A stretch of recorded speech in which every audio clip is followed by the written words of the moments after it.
persahabatan yang tulus dengan Presiden Prabowo Subianto. Bahkan saya pernah menjadi anggota tim penasihat pemenangan Capres-Cawapres Prabowo Hatta dan Capres-Cawapres Prabowo Sandiaga Uno.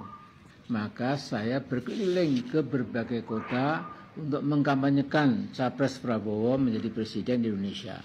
Berikut ini sebagian kecil yang saya lakukan, yang masih ada digital footprint-nya. Nah, seingat saya juga pergi ke Aceh, ke Makassar. Oh gitu toh Mbah. Terus dulu Mbah Amin itu waktu kampanye muter di Indonesia itu Mbah Amin muternya sambil engklek enggak Mbah? Ya untung aja Mbah Amin kemarin tidak mendukung Pak Prabowo. Jadinya Pak Prabowo menang. Mungkin kalau Mbah Amin itu mendukung Pak Prabowo, bisa jadi Pak Prabowo kalah karena didukung oleh Sengkuni.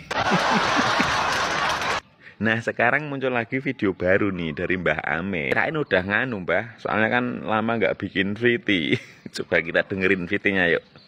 Indonesia bisa makin bobrok. Kita tetap mengharapkan tidak makin bobrok. Saudara-saudaraku bangsa setanah air, jadi rezim Prabowo ternyata merupakan kelanjutan atau kontinuasi belaka dari rezim bobrok Jokowi.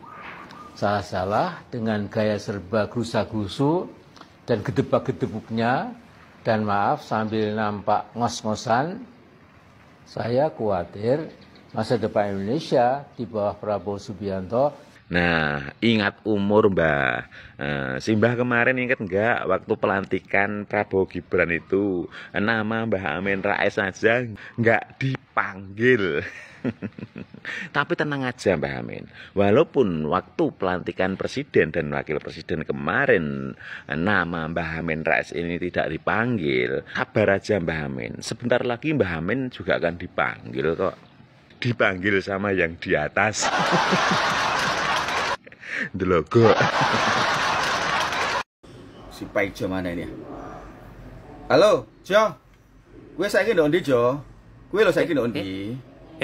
Saiki aku ngongkon awakmu, Jo. Ambil anaknya Amin Rais, Jo, di Bandara Lorong Tikus ya. Sekarang ya. Tadi aku dapat teleponan dari Bapak Prabowo itu, Jo. Suruh jupuk anaknya Amin Rais di Bandara Lorong Tikus. Tapi Jo, Bapak pesen yo, jangan pakai pesawat Bapak, jetnya Bapak, jangan pakai pesawat di motor muluk Bapak ya. Cukup sampean jemput anaknya Amin Rais itu di Bandara Lorong Tikus pakai odong-odong, gerobak, terus ya sepeda pancal lah, cukup lah itu lah. Ya, terus nanti kamu Jo, dengar dulu Bapak ngomong ini Jo. Nanti anaknya Amin Rais itu kamu turunkan di jalan raya, ya. Kamu kasih besek, kamu kasih apa itu periuk, tembor, wajan atau wakul, turunkan di tengah jalan lampu merah gitu ya Jo ya. Tahu maksud saya kan Jo? Nah, sebab Bapak Prabowo tadi telepon sama aku Jo. Katanya Amin Rais itu minta anaknya suruh dijadikan pejabat di pemerintahnya. Waduh, itulah aku jadi bingung Jo. Saya sebagai asisten Bapak Prabowo itu bingung dikasih jabatan apa untuk anaknya Amin Rais ini. Ya, kasih jabatan itu aja Jo. Kasih besek, kemaron, wajan, terus turunkan kamu di lampu merah. Di situ kan cocok itu ya.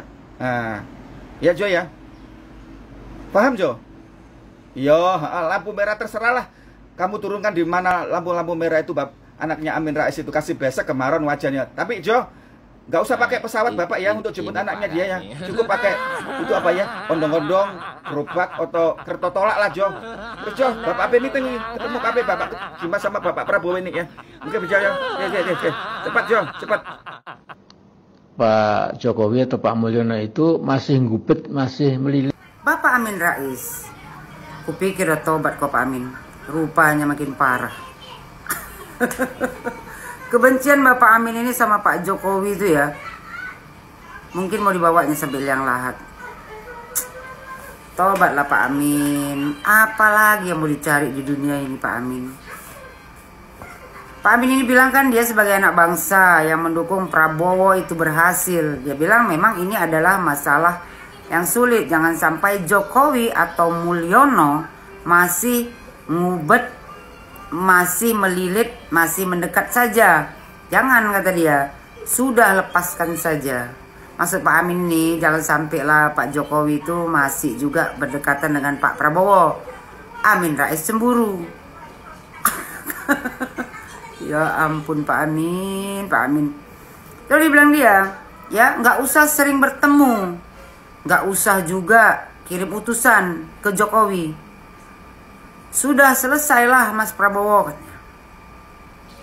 Dia bilang dia tak suka kalau seandainya ya Pak Prabowo ini ya kan masih juga bertemu sama Pak Jokowi ataupun mengirim utusan ke rumah Pak Jokowi.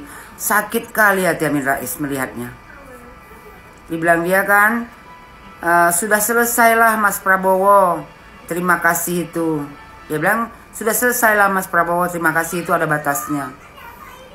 Ya, terus dia bilang kalau sudah mengenai bangsa yang sedemikian besar yang menjadi kewajiban kita semua untuk menolong rakyat Indonesia. Jadi kata dia ini masalah sepele, ya. Dia bilang terima kasih ada batasnya lah. Maksud Pak Amin ini, ya, dipikir Pak Amin ini, Pak Prabowo sampai sekarang dekat sama Pak Jokowi itu karena masih, ya, berterima kasih. Karena Pak Prabowo sudah didukung sama Pak Jokowi menjadi presiden. Kata Pak Amin, udahlah, udah selesai, terima kasih ada batasnya. Ya Allah. Apa yang kata Pak Amin lagi? Dia bilang insya Allah Prabowo lebih punya confidence, ya, untuk benar-benar berjuang. Terus dia bilang lagi, Mas Prabowo, Anda punya wapres, ya. Sekarang dari tadi Pak Jokowi, ini anak Pak Jokowi pula. Kata dia, Mas Prabowo, Anda punya wapres. Itu agak lain, agak aneh, kata Amin Rais.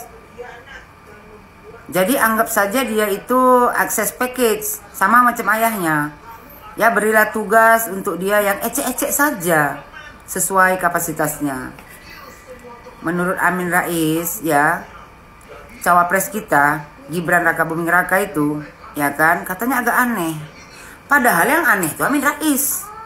Buktinya, ya kan, tingkat kecemburuan Amin Rais ini ke keluarga Pak Jokowi, baik Pak Jokowi, anak Pak Jokowi, istri Pak Jokowi pun termasuk, udah melebihi tingkat dewa.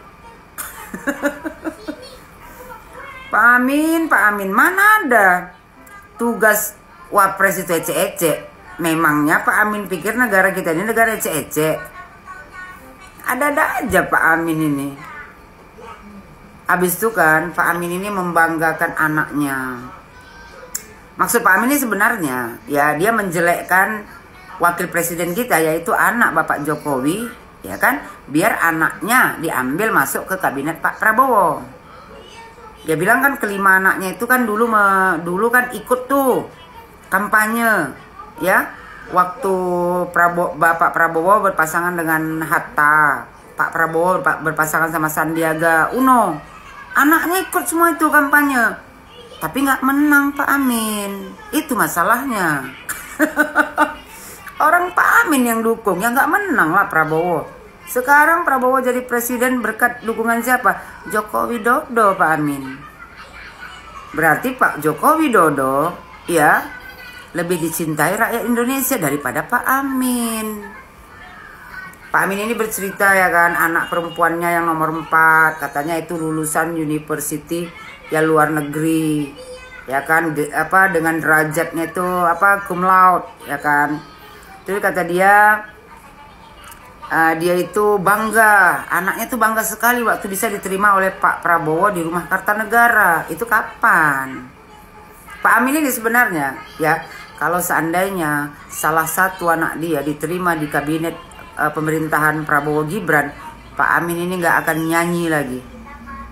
Ini karena nggak dapat jabatan ini, baik jabatan untuk diri dia sendiri ataupun jabatan untuk anaknya. Makanya dia promosikan anaknya. Salahnya Pak Amin promosikan anak Pak Amin, tapi Pak Amin menjelekkan anak orang lain. Yang Pak Amin jelekkan itu, ya, anak mantan presiden. Pak Amin, orang kalau mau menerima anak Pak Amin masuk di pemerintahan, ya, kabinet Bapak Prabowo Gibran ataupun nanti kabinet presiden selanjutnya, nggak akan ada yang mau. Karena apa? Ditengoknya bapaknya. Bapaknya punya sifat iri hati, dengki, cemburu. Habis itu tukang fitnah, tukang menjelek-jelekkan orang, membuat kegaduhan, menebar kebencian. Mana ada orang yang mau ngambil anak Pak Amin, walaupun Pak Amin promosi banyak kali. Coba Pak Amin tobat dulu. Pak Amin berhenti cuap-cuap menjelekkan Bapak Joko Widodo dan menjelek-jelekkan wakil presiden. Pak Amin duduk aja di rumah, ya, menikmati hari tua, banyak-banyak beramal, ya kan? Habis itu jangan lupa minta maaf sama Bapak Joko Widodo. Ini mumpung hari baik, bulan baik, ya, bulan suci, ya kan, Idul Fitri. Pak Amin minta maaf lagi bagus, lebih gentleman. Jadi besok, ya Pak Amin, anak Pak Amin itu bisa punya kedudukan. Kalau Pak Amin terus-terusan kayak gini, ya, penyakit hati dibawa sampai liang lahat, nggak akan ada yang mau ngambil anak Pak Amin untuk masuk di kabinet pemerintahan. Yang kasihan anak Pak Amin. Tapi yang aku herankan, kenapa anak Pak Amin tidak ada satu orang pun yang melarang Pak Amin itu untuk supaya jangan terlalu membenci Joko Widodo. Masa karena menginginkan jabatan sampai Pak Amin setiap saat menjelekkan Bapak Jokowi dan keluarganya. Ingat Pak Amin, ya, nanti di akhirat susah mempertanggungjawabkan fitnah kita ke orang lain, iri hati dengki kita ke orang lain. Yang kasihan Pak Amin sendiri, ya, yang nanggung dosanya Pak Amin sendiri. Nggak ada yang nolong Pak Amin nanti di akhirat nanti. Aku kasihan nengok Pak Amin, karena apa? Umur Pak Amin ini seperti seumuran ayahku. Makanya aku kasihan nengok Pak Amin. Ya Pak Amin, ya, berubahlah Pak Amin. Apa yang Pak Amin kejar lagi? Dunia ini Pak Amin mau dikejar sampai mana? Pak Amin harta pun udah berlimpah. Kan mending jalan-jalan sama keluarga, menikmati hari tua, bermain sama cucu. Itu lebih nikmat Pak Amin daripada sibuk ngurusin Jokowi terus. Yang ada, ya kan, penyakit hati. Tiba-tiba Pak Amin ajal menjemput, belum sempat minta maaf sama Jokowi. Macam mana dosanya? Pak Amin, ya, tobat Pak Amin.